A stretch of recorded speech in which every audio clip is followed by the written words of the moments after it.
Tell me, do you watch my reactions? You will. What's poppin', Phenom Show? You already know if you're new to the channel, make sure you hit that like, drop that sub, turn on the notifications because we doing these videos daily. You guys wanted me to check out Ben Shapiro's reviews for the Batman. I've watched his channel a few times. I know he's big. He's into politics and all that. I don't really talk about politics on stream, but you know, this is a comfort to get away from all the reality. You know what I'm saying? But I'll definitely we'll check this out, see what he's got to say about Batman, because you know, him coming from a political standpoint, he probably seen things in the movie that, you know, maybe I didn't see or a lot of people didn't see. So I'm actually intrigued to see his viewpoint on this. So let's jump into this reaction. Alrighty, folks, so last night I went and I saw The Batman. My review of that is coming up in just one moment. This video is sponsored by Ring.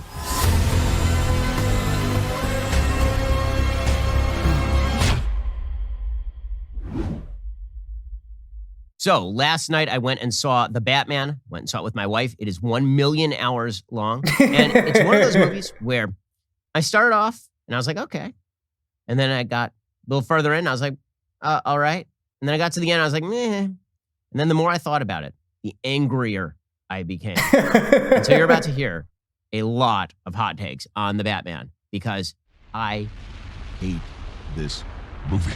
Okay, first of all, I'm just going to tell you right up front, spoilers. Spoilers aplenty here. So if you haven't seen the film yet and you want to see the film and you don't want to be spoiled, I'm warning you. You've been warned.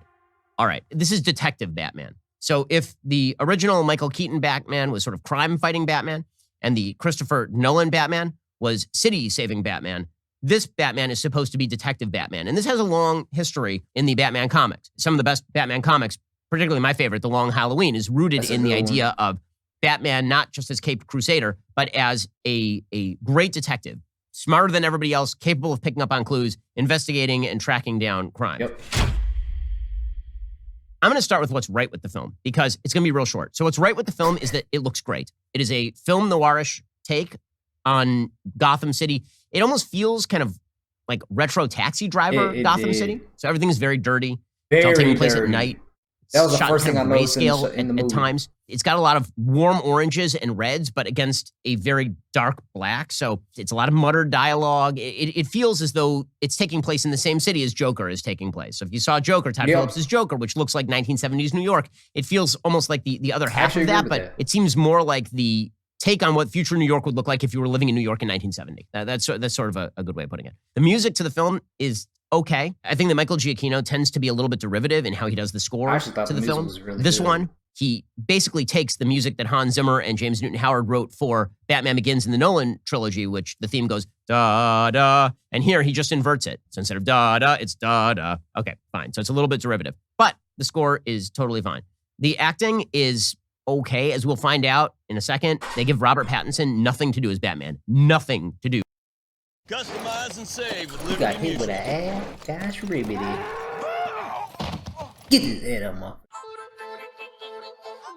They ain't really hitting us with the ass though. Gosh, ribbity. All right. As Batman. I didn't think that Zoe Kravitz had any sort of chemistry with Robert Pattinson. So she's fine. She's kind of flirty. Me. I'll have to disagree with that because I thought Pattinson and Catwoman was actually really, really good. Them two together, I thought they was really, really good. Am I the only one that thinks that? Let me know in the comments because I thought they were good.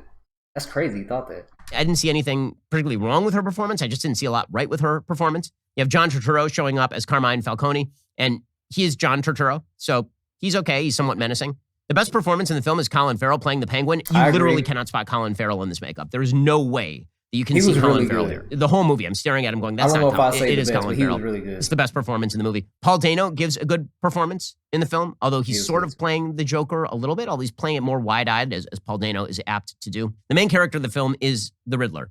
And herein lies the main problem with the film. The biggest problem with the film is that the film hates Batman. Like the actual Batman character hates the Batman character. And this drives me up an absolute wall. The biggest problem with the film is not the wokeness. Yes, there's some woke touches. You have Catwoman, who is a woman of color, who is, of course, good. And you have the black female mayor, who is good. And you have the black Jim Gordon, who is good. Every white character is apparently bad, like all of them. Fine, whatever. I don't really care about that. That's fine. You have Catwoman. say stuff about white privileged elites, and she makes a suggestion that Bruce Wayne as a child when his parents were killed, he doesn't really have a right to be super upset about that because, of course, he was very, very rich. That doesn't kind of rings hollow. Now, a lot of these lines seem like throwaways for film lefty Twitter, but the main theme is not a throwaway. The main theme is what matters here. The film despises Batman. So every Batman iteration has to explain why a man who is a billionaire would dress up like a bat and go around beating up criminals. It's not answered. And the director doesn't know. And the writer doesn't know. And this is the... Now, I'll have to say this. We've had how many origin stories of Batman? By now, everyone should know why Batman's origin story. It shouldn't even have to be told. So I understand why Matt Reeves didn't tell it because, I mean, it's been told so much. Like, yeah, I understand why Matt Reeves didn't say it. So I don't know why Ben said that. Problem. So in the Nolan films, to take the contrast, the question as to why Batman does this is because if Batman does not actually intimidate the criminal underworld because the city is so corrupt, no one else will do it, and money isn't going to solve the problem. And so he needs to create a theatrical kind of fear in order to dissuade the criminal underworld from participating. And then, as it turns out, he also has to save the city itself and demonstrate his faith in the city by becoming a symbol. Here, you don't really know why Batman is doing what he's doing. It's never explained. He's very wealthy. He doesn't apparently do anything with his wealth. He doesn't try to give charity. He doesn't try, I mean, this is actually made a plot point. He's a bad man because he's white. He's a bad white man who doesn't actually give charity. He's not involved, and he's not playing that as a role. Again, this is part of the problem, is that Bruce Wayne and Batman are the same character. So if I keep using the Nolan comparison because it is the gold standard for all superhero movies, not just Batman movies. So when you look at Nolan's Batman, Bruce Wayne is the character that Batman is playing. Okay, Bruce Wayne is not real. Batman is real. Batman is who Bruce Wayne really is.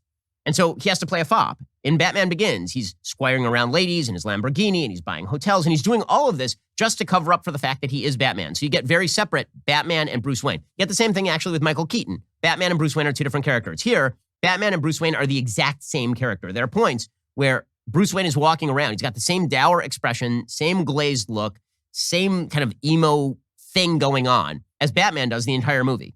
And so there's no dichotomy. Alrighty, folks, well, I may not have loved the Batman, but here's the thing. Real Batman knows how to protect himself and protect his family, and you should too, because you need Ring Alarm. It's true. Ring makes an alarm. Ring Alarm is an award-winning home security system with available professional monitoring. It's more than just security. Ring Alarm can help protect your home from flooding, freeze, and fire as well. Ring Alarm works on any house or apartment. It can add sensors for motion, doors, and windows. Their professional monitoring gives you the ultimate peace of mind. All of their services are part of a Ring Protect subscription. There are no long-term commitments. If anything happens, professional monitoring will call you and can request emergency services. Best of all, Ring's professional monitoring is an amazing deal. You get so many great features, award-winning professional monitoring for less money than most professional alarm companies. You and your loved ones can rest easy, knowing that Ring Alarm is helping to protect your home. Get protection and peace of mind with Ring. You know, my family relies on Ring Alarm. I'm always concerned about security, and Ring Alarm makes me feel so much more secure. I know what's going on in my property at all times. You may not have known before, but it's true. Ring has that award-winning alarm. Go to ring.com/Ben Shapiro to get a great deal on a Ring Alarm home security kit today. That's ring.com/Ben Shapiro. So here's the actual plot of the film. Batman has only been Batman for a couple of years, so he's not really good at Batmaning yet. And he is tracking down criminals, and he gets drawn into a plot by the Riddler. The Riddler is giving clues so that Batman can track down all the way through the system of Gotham, this citywide corruption that apparently is going to bring down the entire superstructure of faith in the city. Meanwhile, you have Catwoman, who's Selena Kyle, played by Zoe Kravitz. And Zoe Kravitz is similarly engaged in an attempt to commit a robbery against one of these underworld figures, but she's drawn into Batman's orbit by a murder that both of them are investigating at the same time, the murder of her roommate, maybe something more going on there. The Riddler is the main villain of the movie. You see the Penguin a fair bit. Carmine Falcone is one of the big characters in the movie. You get a little bit of Alfred. Of course, you get Jim Gordon, whose main job in this film is apparently just to say Jesus over and over again. Christ, it's Coulson. Whenever something bad happens, he just goes, Jesus. And that happens like 6 times. Like Jim Gordon does nothing except for basically stop Batman from getting arrested a lot. That's pretty much all he does. He's a bad detective. He doesn't do anything. The plot is that all these people get killed. Batman uncovers it. He realizes that his dad was corrupt also, or that his dad engaged in corruption with Carmine Falcone. Finally, we get to the end. Paul Dano does it's such a ripoff of Seven. He gives himself up. He doesn't get... At Grand Canyon Dan's really University, hitting us with we the ass recognize right your now, commitment to excellence. Our commitment is to deliver... get captured by Batman. Batman does not prevent a single one of these deaths. Batman, in fact, is complicit in one of the deaths by accident. And he doesn't actually capture the Riddler because he's clever. The Riddler gives himself up by sitting at a diner and getting arrested. Then he unleashes a bombing of Gotham that essentially causes the flooding of the city. And Batman goes to the Madison Square Garden, where a mayoral event is now being held for the brand new mayor, who is an uplifting black female who has no other story or backstory, so she's really uninteresting. It starts to flood. And up on top, in the wings, are a bunch of Paul Dano's followers, are a bunch of the Riddler's followers who are all dressed like the Riddler, and they are shooting down into the crowd to try and kill members of the elite in Gotham City. And so Batman goes up there and he's beating people up. There comes a point where he's beating this guy, and he's really, like, maybe beating him almost to death. And he stops, and they take off that guy's mask, and they say, "Who are you?" And the guy says, "I am vengeance." Okay, now this is the theme throughout the film. Ooh, the theme. Okay, so in order to explain why this is a problem, you have to now understand the character of the Riddler. So it says right at the beginning of the movie, "Who is Batman? I'm vengeance," right? He's just on the streets and he's beating people up. I'm vengeance. And then people keep calling him Mr. Vengeance for no apparent reason. Like, we don't know why they're calling him that, because he never actually publicly says he's vengeance. It's in his creepy diary, which again is supposed to be a mirror image of the fact that the Riddler also keeps a Zodiac Killer style diary. So they're supposed to be two halves of the same whole. Batman is beating up this follower of the Riddler's. He takes off his mask, and the guy says, "I'm vengeance." And suddenly Batman sees. Suddenly Batman realizes he can't be vengeance. That's not what he's meant to do. He's betrayed his mission. And so he then descends on an electrified cable because he's trying to stop people from being electrocuted by this flying electrical wire. And he cuts off the cable. He's holding on to it. He falls down into the water, a rebaptism. He gets up, and then he proceeds to lead a bunch of people who are not really trapped, but kind of trapped, I suppose. And he leads them to, I guess, a safer place by carrying a torch. And then he goes up to the top of Madison Square Garden, and he is helping people be airlifted and medevaced out. And this is how he has learned fulfillment. So what is this movie about? This movie is about how fighting criminality does not actually help innocent people. He says this at the very beginning. He says, "I'm not sure I'm doing any good. I'm not sure I'm doing any good. By fighting the criminals, crime is still up." It turns out that Batman has to stop being Batman. Batman has been missing it the whole time. What Batman really has to be is Superman. Batman needs to go into areas like Madison Square Garden and not fight the criminals. He needs to go and lead people with a torch to a slightly safer area. He needs to help medevac people on the top of it. He needs to build Habitat for Humanity. He needs to join Jimmy Carter and build houses for homeless people. That's what Batman needs to be doing. This really is a sort of attack on the idea that fighting crime helps innocent people. It's an almost defund the police attitude toward what crime is. And it's an attack on the basic idea that individuals are capable of doing justice by finding bad guys and fighting them. Instead, apparently, individuals are only capable of doing nice things by helping little old ladies cross the street. It's this sort of mentality that has led to New York turning into Gotham City in the last couple of years, by the way. That's a fundamental betrayal of what Batman is. What makes Batman different from the Riddler and than any of these other criminals is these criminals target innocent people and Batman targets criminals. That's the basis of the character. The entire basis of the character is the cops are bad at targeting criminals because they're corrupt. Batman is good at targeting criminals because he's smart and because he's rich and because he's incorruptible. That's the entire basis of Batman. And they take all that and they flip it on its head because they don't like Batman. And this is why I have... Now, I have to say, you can't. I don't agree with that, because you have to take into consideration this is only year 2 of Batman. Year 2 of Batman. If you watch Batman Year 1, you know exactly what I'm talking about. This was heavily inspired by Batman Year 1, and what was the other? I can't remember exactly what the other one was. But this is only year 2 of Batman. Batman's not perfect. Batman's not even at his full capability yet. So you have a super young Batman, so you can't expect everything to be popping out in the first film. Real problems with the movie. I kind of hate the movie. Like, the more I think about it, the more I get angry at it. Because they take the fundamental idea of what Batman is supposed to be, the protector of the innocent who targets the criminal, and they say that if he targets the criminal, this makes him no different than criminals. Because Paul Dano, who's the Riddler, is also targeting criminals.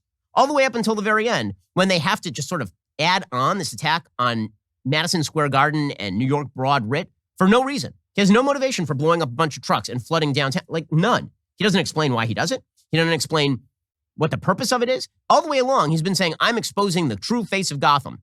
Okay, that's a rationale. All the corrupt but what does that people. have to do with blowing up the city? They add that on just so that they can create a false distinction between Batman and the Riddler so that Batman can change his mission.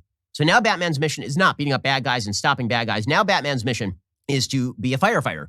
He's no longer a detective or a police officer. He's a firefighter. That's a betrayal, and it's a real problem. And that's my biggest issue with the film. It just feels like such a sellout. It feels like such a sellout of what Batman is supposed to be. Again, it's got a little bit of woke politics, but that's really not the problem. The problem is the broader woke orientation of the film. If the Nolan Batman was about the idea that you help innocent people by fighting criminality and provide an inspiration to people to fight criminality, if that's the idea of Batman, which it is, that's completely thrown on its head here. Matt Reeves, who's credited as both a director and a writer on the film, he does not like Batman, and I can't get over this. How do you give $150 million to a dude to make a movie about Batman when he clearly does not like Batman, when he thinks that Batman is bad, and that Batman has to be shown the error of his ways and learn to be a nicer human being? By the way, the very end of the movie, Catwoman, who at no point has actually demonstrated any sort of moral bona fides. Like, I'm not sure she does a moral thing in the entire movie. At the very end, she says to him, "Why don't you run away with me? And we'll go rob some hedge fund CEOs." And he doesn't say back to her, "You know, that's bad to rob hedge fund CEOs." Instead, he's like, he thinks about it for a moment. She's like, "No, you belong in Gotham." The generalized cheap left-wing sensibility is very silly with regard to Catwoman. If I have not made clear at this point, the movie's also 8 hours long. It's like a Wagnerian ring cycle. This film. It just goes on and on and on. Every shot is composed in order to have people walk across rooms. Like, Christopher Nolan would snap that cut right to the action. If you watch Dark Knight, there is no wasted motion in that film, and it's 2.5 hours long. This is 3 hours long, and it feels like 4. I never check my watch during movies, particularly not a Batman movie, and I check my watch at least twice during this film. It's better than Marvel, because everything's better than Marvel, because Marvel doesn't take characters seriously, and Marvel feels like cotton candy. This doesn't feel like cotton candy. It just feels like a fundamental betrayal of the character, which is just, it's lazy writing, and more than that, it's not nice to the audience. The audience wants to see Batman be Batman and be good at being Batman and know why he's being Batman. They don't want to see Batman learn the lesson that being Batman is bad. That defeats the purpose of going to a Batman film. Alrighty, so that is my review of The Batman. I know. A lot of people really like the movie because, hey, it's Batman. It's hard to dislike Batman. But folks, if you like this video, please like and subscribe and recommend some other movies that are coming up in the near future you'd like to see me review, or just leave a comment below and tell me how wrong I am, or maybe how right I am. Take that, you freaking psycho! I got you! So his big issue with the movie was there was no origin story for Batman, and he thinks Batman was a sellout. My thing with this whole thing is this is year 2 of Batman. Year 2. This is year 2 of Batman. So he's not going to be experienced. He's not going to be perfect. So at the beginning of the movie, when he's like, "I am vengeance," you know, that he had that brute force mentality, like, "Yo, I'm the darkness. I'm gonna clean Gotham up." And he pretty much at the beginning of the film, he thought fear was the symbol he needed to spread in order to clean Gotham up. Towards the end of the movie, when the guy says, when he asks him, "Who are you?" he says, "I'm vengeance." That's when it clicked to Batman. He's like, "What I'm doing is not right. This is a young Batman, bro. He's still learning. He is still learning. He's not going to be 100% perfect. He's not going to be 100% perfect." So me personally, I don't think the film is a sellout. There was no origin story told, because by now everybody should know Batman's origin story. Literally everyone should know Batman's origin story. Unborn kids that haven't even been born yet, they should know Batman's origin story. They haven't even came out the womb yet, and they should know Batman's origin story, because that's how much has been told. Anybody who keeps up with comics, keep up with DC, Batman, Superman, it doesn't matter. You should know Batman's origin story by now, because it's been told so many times between all the movies, animated movies, etc., etc. So, beginning the film, Batman thought fear was the correct way to go about it, because everyone was scared of him, even civilians. And then when the dude said, "I'm vengeance," it clicked to him. He was like, "Yo, what I'm doing is not helping out. I need to be a beacon of hope." That's why he cut the thing off and started leading by example. And there was a part in the movie when I think it was the funeral scene, when the guy said, I can't remember exactly what he said, but he said something to Bruce. He was like, "Yeah, all the rich people don't lead by example," or yada yada yada. It was something along them bases. So then towards the end of the movie, you actually see him take a lead of an example as Batman, even though they don't know Bruce Wayne's Batman and he's rich and whatever. He takes that lead of example to be a beacon of hope. He cuts the wire falls down. I'm pretty sure he was knocked out for a second because he did catch electricity when he cut the wire. And then he led the people out, put them on the building, or took them to the building, and then was helping people off. And then you got to see when he carried one of the women to the stretcher, she was holding on to his arm. So he became a beacon of hope. At the beginning of the film, he thought fear was the correct way. This is year 2 Batman. By the end of the film, he knew what he was doing wasn't correct. He knew hope is what he needed to do. He needed to give people hope, not fear. So that's my whole thing. I appreciate his take on that subject. I definitely don't agree with a lot of it. The origin story doesn't need to be told. I don't think the film was a sellout. I thought the film was really good. People have been asking me, do I think it's better than Nolan's films? I say it's close, but I still put Nolan's films above, especially The Dark Knight, because it's hard to top Nolan films. Them films are just so good. They're almost flawless, to be honest with you. Yeah, man. It's just that's just what I think on it. I don't really have too much more to say. Y'all wanted me to check this out? Post your comments down below. Let me know what you guys thought about my reaction to Ben Sharpie. I think his name is Shapiro. Man, I probably said that all wrong. I'm sorry, brother. But yo, let me know what y'all think in the comments down below. I'm gonna catch y'all in the next, man. 100,000 subscribers. Let's get it.